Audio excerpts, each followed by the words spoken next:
You know what fascinates me? The difference between success and failure isn't usually some grand thing. It's not about who was born with more talent. It's not about who had the better start in life.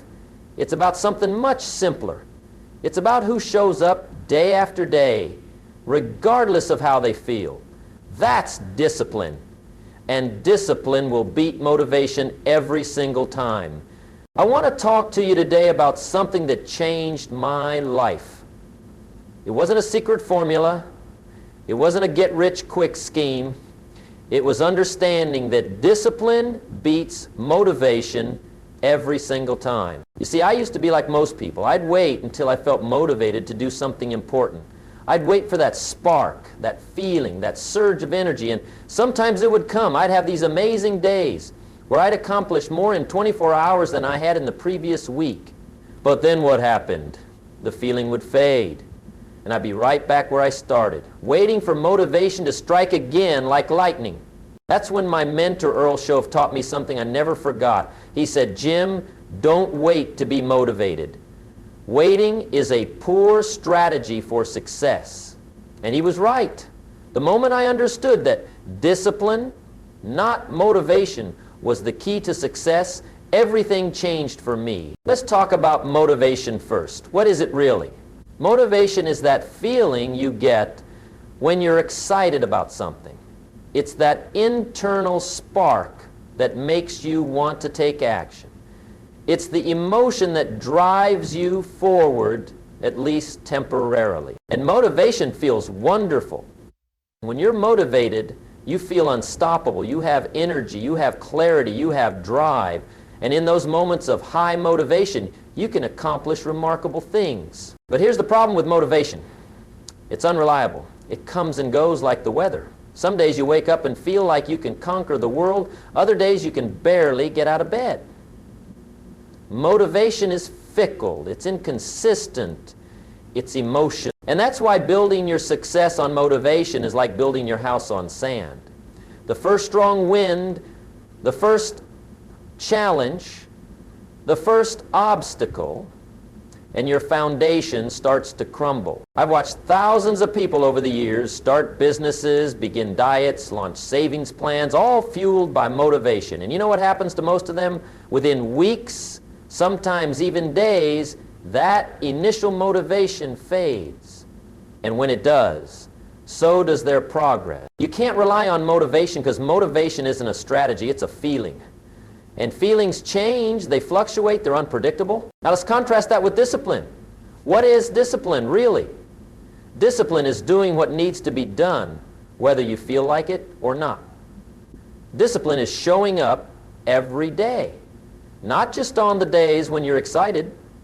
Discipline is following through on your commitments, especially the ones you make to yourself. Discipline isn't about feeling, it's about doing, it's about action, it's about consistency, and that's why discipline will always beat motivation in the long run. I learned this lesson early in my business career. There were plenty of days when I didn't feel like making those sales calls. There were plenty of mornings when I didn't feel like getting up early to read and study.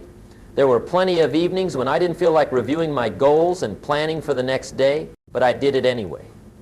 Not because I was motivated, but because I was disciplined. I understood that success isn't about what you do occasionally. It's about what you do consistently. Look at any successful person in any field, business, sports, arts, education, and you'll find discipline at the core of their success.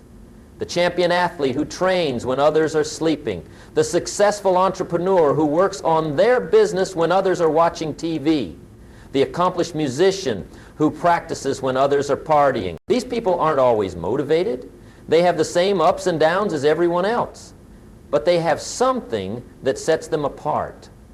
Discipline. Take Warren Buffett, for example. Do you think he wakes up every morning feeling motivated to read financial reports and annual statements? Probably not. But he does it anyway. He's been doing it for decades. That's discipline. Or consider someone like Stephen King, who writes 2,000 words every single day, including holidays. Do you think he always feels like writing? Of course not. But he does it anyway. That's discipline. Or look at someone like Serena Williams, who trains relentlessly year after year. You think she always feels like pushing her body to the limit? I doubt it. But she does it anyway. That's discipline. This brings me to what I call the motivation trap. This is the belief that you need to feel motivated before you take action. It's the idea that the feeling comes first and the action follows. But that's backward. The truth is, action comes first and the feeling follows. Action creates motivation, not the other way around. I see so many people fall into this trap. They say things like, I'm just not motivated right now, or I'm waiting until I feel ready, or I need to get inspired first. And while they're waiting for motivation to strike, life is passing them by. Opportunities are passing them by. Success is passing them by. Our culture doesn't help with this. We're bombarded with messages telling us that we should feel good before we do something, that we should be excited, energized, passionate.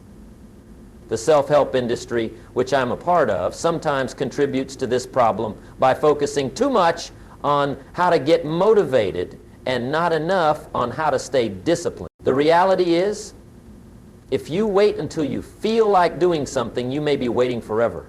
If you wait until you feel like saving money, you may never build wealth. If you wait until you feel like exercising, you may never get fit. If you wait until you feel like working on your business, you may never succeed. Waiting for motivation is a losing strategy. It's a form of procrastination dressed up as self-awareness. It's an excuse, not a plan. So how do we build discipline? How do we develop this critical skill that leads to success in every area of life? Well, like any muscle, discipline grows stronger with use. You don't build physical strength by thinking about lifting weights. You build it by actually lifting weights, starting with what you can handle and gradually increasing over time. The same is true for discipline. You build it by taking small, consistent actions day after day until those actions become habits, until they become automatic, until they become who you are. Start with something small. Don't try to overhaul your entire life overnight. That approach leads to burnout, not discipline. Instead, choose one area where you want to be more disciplined and focus on that. Maybe it's getting up 30 minutes earlier each day. Maybe it's making 3 sales calls before lunch. Maybe it's saving 10% of every dollar you earn. Maybe it's walking for 20 minutes each evening. Whatever it is, make it specific, make it measurable, and make it doable. Then commit to doing it every day for 30 days, whether you feel like it or not. This is key. Your commitment must be to the action, not to the feeling. You're not committing to feel like doing it. You're committing to actually do it regardless of how you feel. After 30 days, something interesting happens. The action becomes easier. It becomes more natural. It starts to become part of who you are. And that's when discipline begins to transform into habit. But here's where so many people go wrong. They try to change too much too soon. They try to go from zero to hero overnight. They try to completely transform their morning routine, their work habits, their exercise regimen, their diet, and their financial practices all at once. And what happens? They get overwhelmed, they get exhausted, they get discouraged, and they quit. This is what I call the compound effect. Just as money compounds over time when you invest it regularly, discipline compounds over time when you practice it consistently. Each disciplined action builds on the one before it, creating a momentum that eventually becomes unstoppable. But you have to start small. You have to break discipline down into manageable parts. You have to focus on progress, not perfection. I'm reminded of the story of the stone cutter. He hammers at a rock perhaps 100 times without seeing any effect. Then on the 101st blow, the rock splits in two. It wasn't that final blow that did it. It was all the blows that came before. Now, let's talk about how discipline plays out in daily life. Because discipline isn't just a concept, it's a practice. It's something you do, not something you know. Let's start with your morning routine. How you begin your day sets the tone for everything that follows. The most successful people I know have disciplined morning routines. They get up at the same time every day, not just on work days. They have a set sequence of activities that prepare their mind, body, and spirit for the day ahead. For me, that means getting up at 5:30 a.m., spending time in quiet reflection, reviewing my goals, reading something educational, and planning my day. Do I always feel like doing this? Of course not. There are plenty of mornings when I'd rather stay in bed, but I do it anyway, because I'm not driven by how I feel. I'm driven by what I want to achieve. Then there are work habits. The discipline of focused work is becoming increasingly rare and increasingly valuable in our distracted world. The ability to sit down, turn off notifications, and concentrate on a single task for an extended period is a competitive advantage. I learned early in my career to block time for important tasks and protect that time fiercely. No interruptions, no distractions, just focused effort on the activities that move the needle. Again, not because I always feel like it, but because I know it's necessary for success. Financial discipline is another area where the contrast between motivation and discipline is stark. Many people get motivated to save money or invest when they read a book or attend a seminar. But how many follow through consistently? Very few. Financial success isn't about occasional bold moves. It's about consistent small actions. It's about saving a portion of every dollar you earn, no matter how small. It's about living below your means, not at or above them. It's about making investment decisions based on principles, not emotion. I remember when I started my first savings plan, it wasn't much, just a few dollars a week. But I was consistent. I didn't raid that account when I saw something I wanted to buy. I didn't skip a week because I didn't feel like it. I stayed disciplined, and over time, those small amounts grew into significant savings. Health discipline follows the same pattern.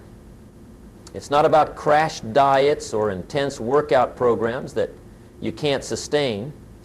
It's about consistent, moderate actions that add up over time. It's about eating foods that nourish your body, not just please your palate.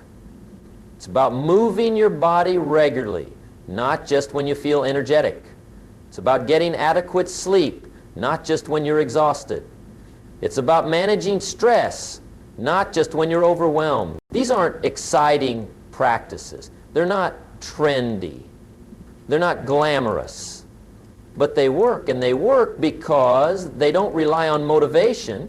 They rely on discipline. But what happens when discipline meets challenge? Because make no mistake, there will be challenges. There will be obstacles.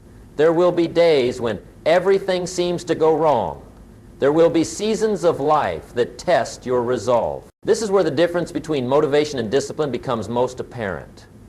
Motivation crumbles in the face of significant challenges. It's like a fair weather friend, present when things are good, absent when things get tough. Discipline, on the other hand, persists. It endures, it continues, not because it feels good, it often doesn't, but because it's a commitment, not a feeling. I think about my friend who lost everything in a business venture gone wrong. He had every reason to give up, to quit, to retreat. There was no motivation left. The dream that had fueled his initial enthusiasm was in ashes. But what did he do? He got up early the next day, just like always. He reviewed his goals, just like always. He made his calls, just like always. He didn't feel like it. He wasn't motivated, but he was disciplined. And that discipline carried him through the darkest time of his professional life. Or I think about another friend who faced a health crisis. The diagnosis was devastating. The treatment was brutal. There were days when she could barely get out of bed. Motivation was not just low, it was non-existent. But discipline kept her going. The discipline to follow her doctor's instructions, even when she didn't feel like it. The discipline to do her physical therapy exercises, even when they were painful.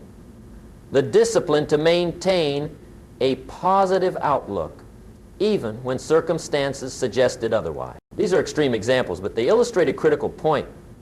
Discipline is most valuable precisely when motivation is most absent. It's easy to take action when you feel like it. Anyone can do that. The real test of character, the real measure of your commitment, is what you do when you don't feel like it. And here's the thing about discipline through adversity. It doesn't just get you through the challenge. It transforms you in the process. You come out on the other side stronger, more resilient, more capable than before. The person who relies on motivation never experiences this transformation. They retreat when challenges arise. They wait for better circumstances. They hope for the return of positive feelings. And in doing so, they miss the growth that comes from pushing through difficulty. Now, I'm not saying motivation has no place in your life. It absolutely does. Motivation can be the spark that ignites the fire of action. It can provide the initial push that gets you moving in the right direction. Remember, I'm not against motivation. I'm a motivational speaker, for goodness sake. I believe in the power of inspiration. I've seen how a motivational talk, book, or video can change someone's perspective and prompt them to take action they wouldn't have taken otherwise. For example, when you're feeling motivated to improve your health, don't just go for a run. Use that motivation to create a workout schedule that you'll follow whether you feel like it or not. Use it to prepare healthy meals in advance so you can eat well even on days when you don't feel like cooking. Use it to find a workout partner who will hold you accountable when your internal drive wanes. In other words, use motivation to build systems that don't rely on mood. Use the energy of motivation to establish the structures of discipline. This is how motivation and discipline can work together. Motivation providing the initial spark, discipline providing the consistent fuel. Motivation gets you started, discipline keeps you going. But make no mistake, if you have to choose between the two, choose discipline every time.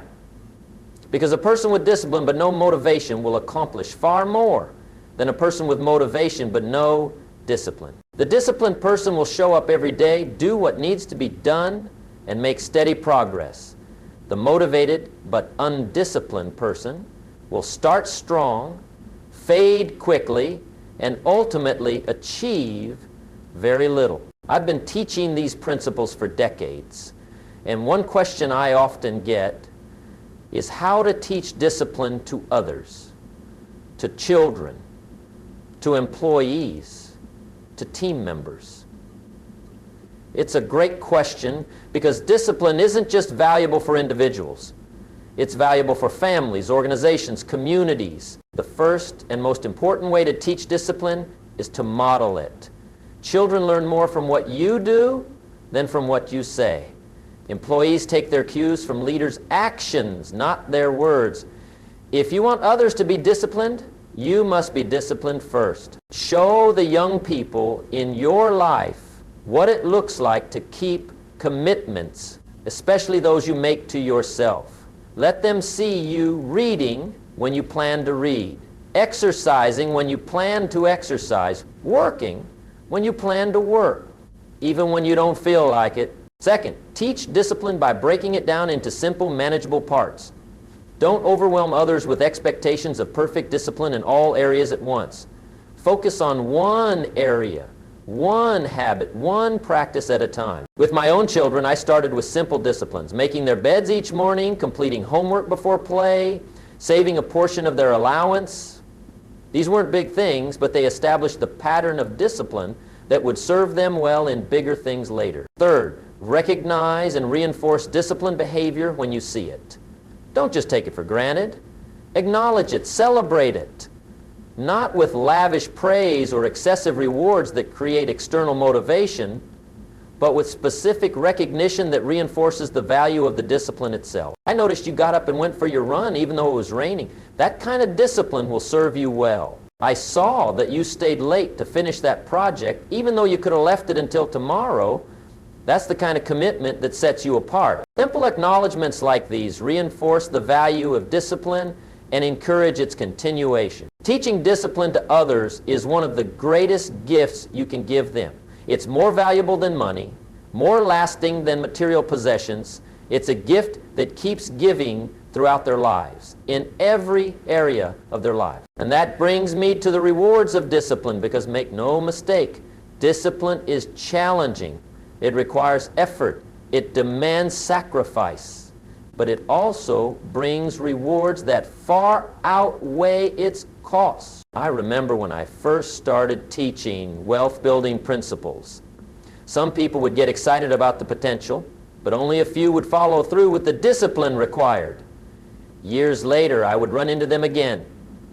Without fail, the ones who had been disciplined were in a much stronger financial position than those who had not, regardless of their starting points or income levels. The relationship rewards may be less obvious, but are no less significant. The discipline to keep your word, to show up consistently, to listen attentively, to respond thoughtfully, rather react emotionally. These practices build trust, deepen connections, and create lasting bonds. I've watched marriages flourish or fail based largely on the discipline of the partners involved.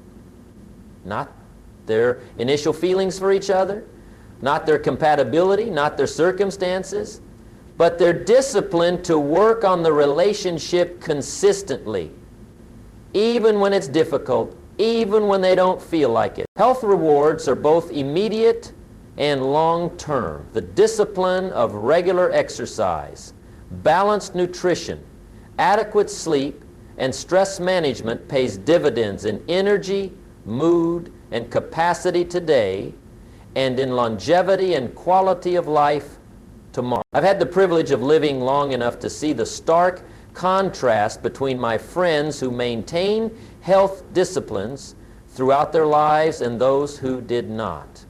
The difference in their quality of life in later years is dramatic and direct evidence of the power of discipline over time. Career advancement is another area where discipline shows its value. The discipline to continuously learn, to consistently perform at a high level, to reliably deliver on commitments. These practices lead to recognition, responsibility, and reward in the workplace. I've seen people with modest talents but strong discipline rise to levels that more talented but less disciplined individuals never reach. Why? Because over time, discipline beats talent when talent isn't disciplined. But perhaps the greatest reward of discipline is who you become in the process of practicing it. Discipline doesn't just change your circumstances. It changes you. It transforms your character. It shapes your identity. The person who exercises discipline in small things becomes capable of exercising discipline in big things. The person who keeps commitments to themselves becomes trustworthy in their commitments to others. The person who persists through difficulty develops resilience that serves them in every area of life. In other words, the rewards of discipline aren't just what you get. They're who you become. And who you become affects everything else in your life. So where does this leave us?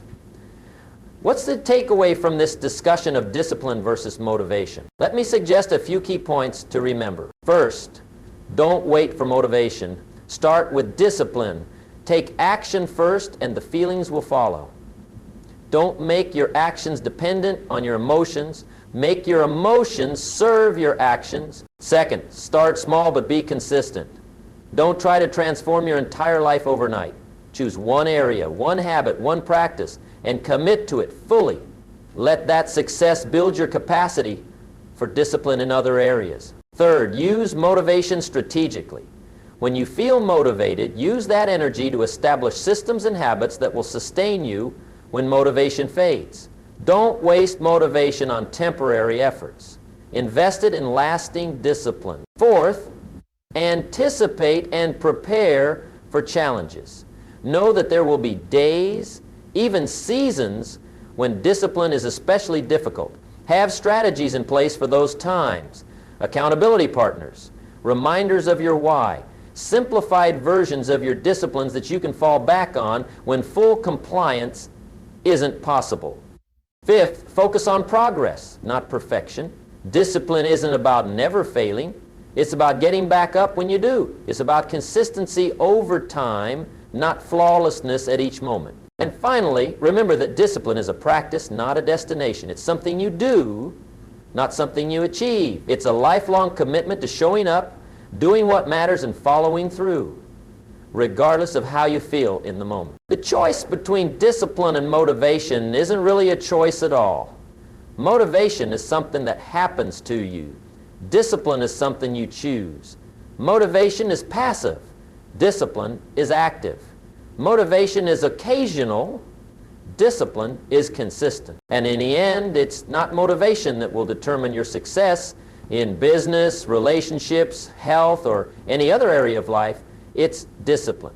The discipline to do what needs to be done, when it needs to be done, whether you feel like it or not. So let me challenge you. Don't leave here today simply feeling motivated.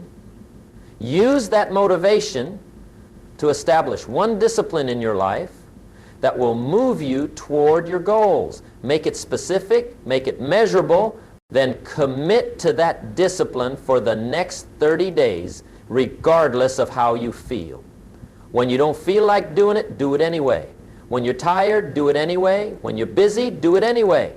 When you have a perfectly legitimate excuse to skip it, do it anyway. Because that's what discipline is. It's doing what you said you would do long after the mood you set it in has left you. It's following through on your commitments, especially the ones you make to yourself. And if you do that, if you choose discipline over motivation, consistency over intensity, long-term commitment over short-term enthusiasm, you'll be astounded by what you can achieve. Not overnight, but over time. Not in dramatic bursts, but in steady progress. Not in ways that others will immediately notice, but in ways that will fundamentally change your life and the lives of those around you. Discipline beats motivation every time. Not because motivation isn't powerful, it is, but because discipline endures when motivation fades. Discipline persists when challenges arise.